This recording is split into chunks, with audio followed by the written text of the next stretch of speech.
SR group of institutions के संस्थापक और अध्यक्ष एमएलसी श्री पवन सिंह चौहान जी, इसके उपाध्यक्ष पीयूष जी, और आज के इस कार्यक्रम में इस विशाल समारोह में उपस्थित, तो मुझे लगता है कि शायद चले गए हो, हमारे माननीय उप मुख्यमंत्री जी, माननीय मंत्री श्री नरेंद्र कश्यप जी, माननीय शिक्षा मंत्री जी, माननीय मंत्री श्री राठौर जी, माननीय सांसद श्री राजेश वर्मा जी, माननीय सांसद श्री अशोक रावत जी, संतोष सिंह जी और तमाम सारे गणमान्य अतिथिगण। प्यारे बच्चों, मैं सबसे पहले तो आज के समन्वय 2023 जो फेयरवेल पार्टी है उन तमाम सारे बच्चों का जिन्होंने इंजीनियरिंग की विभिन्न विधाओं में अपनी पढ़ाई पूरी की, फार्मेसी के जो विभिन्न विधाओं में जिन बच्चों ने अपनी पढ़ाई पूरी की, जो वोकेशनल ट्रेनिंग की, नर्सिंग की, यानी तमाम किस्म के टेक्निकल कोर्सेज को प्रोग्राम की अपनी पढ़ाई पूरी करके अब वो एक नई जिंदगी में जाने वाले हैं, उनकी आज फेयरवेल पार्टी जो पवन सिंह चौहान जी ने रखा है समन्वय 2023 पे, उन तमाम सारे बच्चों को बहुत बहुत बहुत बहुत बधाई देता हूँ कि आपने अपने अपने परिश्रम से, अपने जो आपकी एक कार्य की निष्ठा थी उससे जो आपने एक लक्ष्य लिया था उस लक्ष्य को पूरा किया। और ऐसे अवसर पर जब ये इतने सारे, मुझे बताया गया कि इस इंस्टीट्यूशन में लगभग 5,500 बच्चे पढ़ते हैं, उन 5,500 बच्चों में लगभग 1000 बच्चे आज जब इस कार्य को पूरा करके जा रहे हैं, इस समारोह में आप सबके साथ शरीक होने का मुझे सौभाग्य मिल रहा है। इसके लिए मैं श्री पवन सिंह चौहान जी को धन्यवाद देता हूँ। मैं इसके पहले कि अपनी बात रखूं, मैं सबसे पहले तो इस बात के लिए क्षमा चाहता हूं कि मुझे ये बिल्ला जो मुझे आपके वॉलंटियर्स ने मुझे लगाने की कोशिश की थी और मैंने लगाने से मना कर दिया था। शायद आपको मेरा बिल्ला नहीं लगाना, शायद ये आपको बुरा लगा हो, लेकिन मैं कहना चाहता हूं कि बिल्ला मैं जानबूझ के नहीं लगाता हूं और मैं पवन सिंह जी से अनुरोध करूंगा कि आने वाले समय में ये बिल्ले की प्रथा बिल्कुल समाप्त कर दीजिए, क्योंकि इस बिल्ले का कोई उपयोग नहीं है। अगर आप सोचिए तो ये बिल्ला और कुछ नहीं, एक कूड़ा है, एक गार्बेज है, जो कि आपने अगर हमारा यहाँ पे ये बिल्ला लगा दिया तो उससे मेरी कोई पहचान नहीं बनती है। ऐसा नहीं कि उसकी वजह से मैं कोई स्पेशल हो जाता हूँ, मेरी पहचान खुद की अपनी पहचान है। और इस बिल्ले का न तो मेरे लिए उपयोग है न आपके लिए उपयोग है। यहाँ जाने के बाद ये सीधे कूड़े में पड़ जाएगा। यहाँ पे फिर मेरे पास को रख लीजिए, ये कूड़े में पड़ जाएगा। क्योंकि पूरे देश में मैंने स्वच्छ भारत मिशन जो माननीय प्रधानमंत्री जी ने प्रधानमंत्री बनने के बाद जब पहला संबोधन किया था उन्होंने लाल किले के प्राचीर से 15 अगस्त 2014 को, तो उन्होंने पूरे देश को आह्वान किया था कि हम अपने देश में के जो हमारे देश के आज़ादी के नायक महात्मा गांधी, उनकी 150वीं जयंती, उनकी जो सब बड़ी सच्ची श्रद्धांजलि होगी कि जब पूरा देश 150वीं जयंती मना रहा होगा तो देश हमारा स्वच्छ होगा। और स्वच्छता को लेकर के 2 अक्टूबर 2014 को उन्होंने स्वच्छ भारत मिशन का प्रारंभ किया था, जिसमें स्वच्छ भारत मिशन अर्बन शहरी इलाके को मुझे लीड करने का एक सौभाग्य मिला। पूरे देश में स्वच्छ भारत बाद आप देख रहे होंगे कि कैसे हमारे गांव, हमारे शहर कितने साफ हो गए हैं। तो उसकी सफाई की जो व्यवस्था मैंने की, तो मैंने एक बहुत बेसिक लर्निंग की जो मैं आप सबसे रिपीट करना चाहूँगा।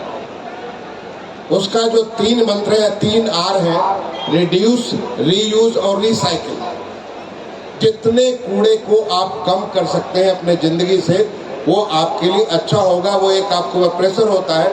अर्बन लोकल बॉडी अभी हाल में उत्तर प्रदेश में चुनाव हुआ, उस चुनाव के बाद जो अर्बन लोकल बॉडी बनकर के आ रही हैं, उनको सफाई करना एक बहुत बड़ी जिम्मेदारी होती है। तो जितना कूड़ा आप अपने जिंदगी से कम कर सकते हो, उतनी ज्यादा नगर पालिका के, नगर निगम के लिए या टाउन एरिया के लिए अच्छा होगा। दूसरा रीयूज। आप किसी चीज को बार बार प्रयोग आप करोगे उतना कूड़ा आप कम करोगे। और तीसरा है रिसाइकिल।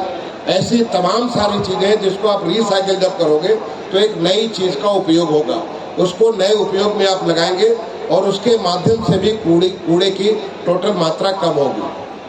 तो मैं समझता हूँ कि ये जो बैच लगाने की प्रथा है, मैं पवन सिंह चौहान जी मुझे नजर नहीं आ रहे, मैं कहूँगा कि कॉन्शियसली आप अपने पूरे संस्थान में भविष्य में इस प्रकार की प्रथा को बंद कर दीजिए और पूरे अपने आप को जो माननीय प्रधानमंत्री जी का एक उनकी पूरे देश के लिए स्वच्छ भारत मिशन का जो संकल्प है, तो स्वच्छ भारत मिशन के संकल्प के साथ अपने को जोड़ते हुए रिड्यूस, रीयूज और रिसाइकिल आपके जिंदगी के अपने व्यवहार के अंदर लाने की आवश्यकता है।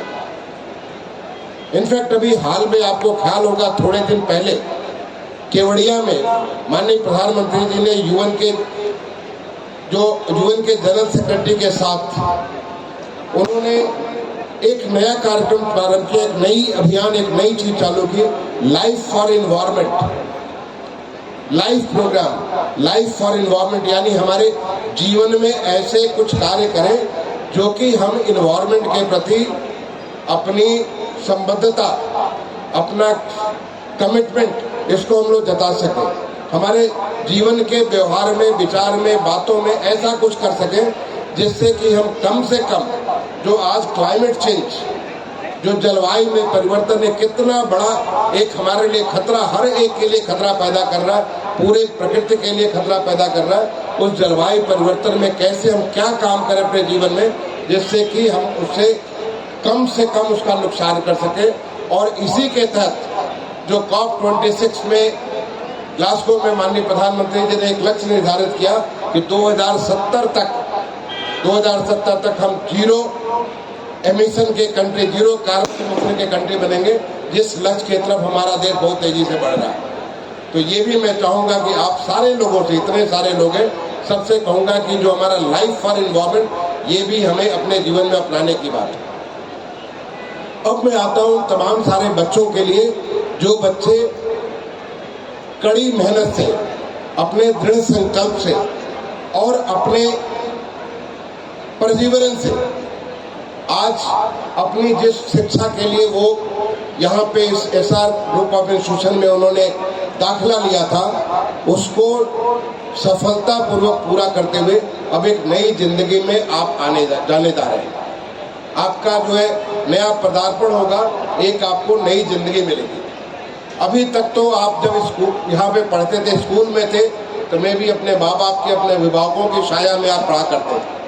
एक बार कॉलेज में आए तो कॉलेज में आकर के आपको थोड़ा एक इस प्रकार का जो आपको लिबर्टी मिली कि बहुत सारी चीजें आप कर सकते थे, बहुत सारी विधाएं आप सीख सकते थे, नई नई आप कौशल, नए नए गुण, नए नए हुनर आप ला सकते थे, जिसके माध्यम से आने वाले जीवन में आप फिर से बहुत कुछ कर सको।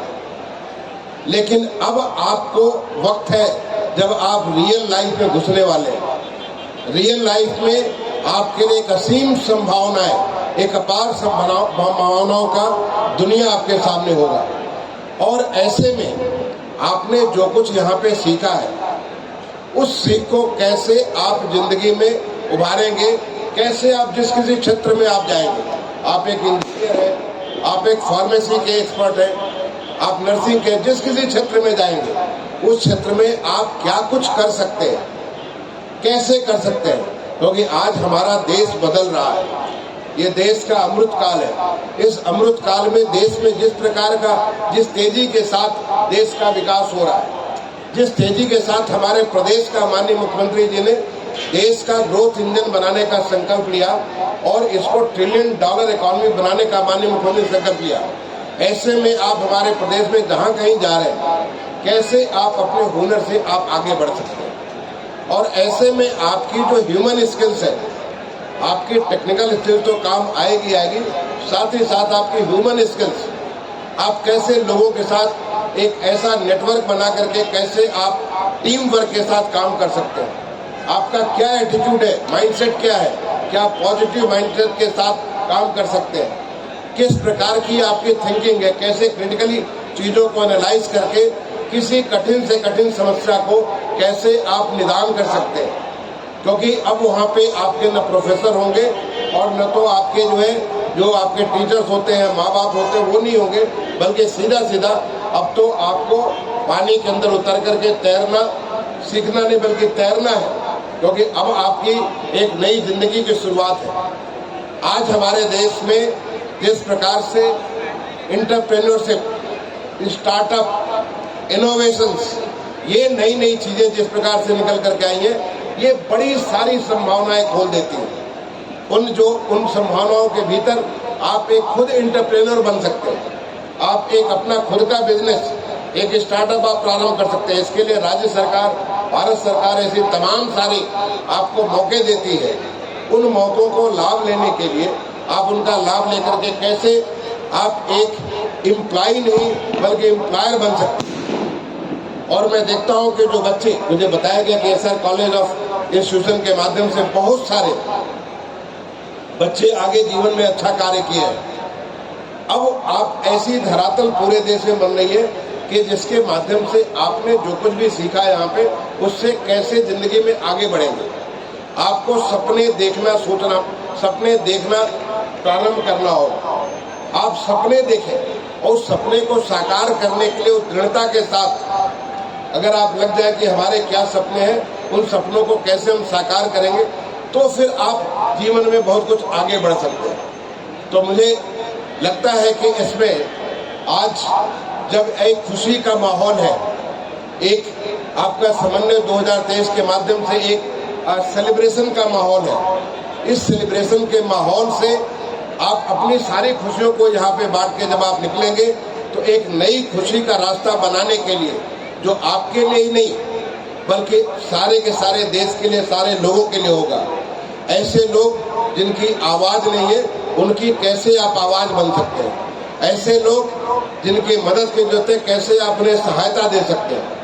ऐसे लोग कैसे आप एक प्रोग्रेस का, प्रगति का, गति का कैसे आप एक नया उभार कर सकते हैं। इन सारी चीजों को लेकर के आपको आगे बढ़ना है। मुझे लगता है कि जब आप एक इस प्रकार की सोच आपके मन में होगी तो निश्चित तौर पे आज देश जिस एक नई युवा शक्ति की आवश्यकता, एक नई युवा शक्ति जो कि देश के निर्माण में, जो माननीय प्रधानमंत्री जी कहते हैं कि आज हमारा देश इस अमृत काल के माध्यम से जब अपने देश की 100वीं शताब्दी मना रहा होगा आजादी की, तब हम एक विकसित देश होंगे।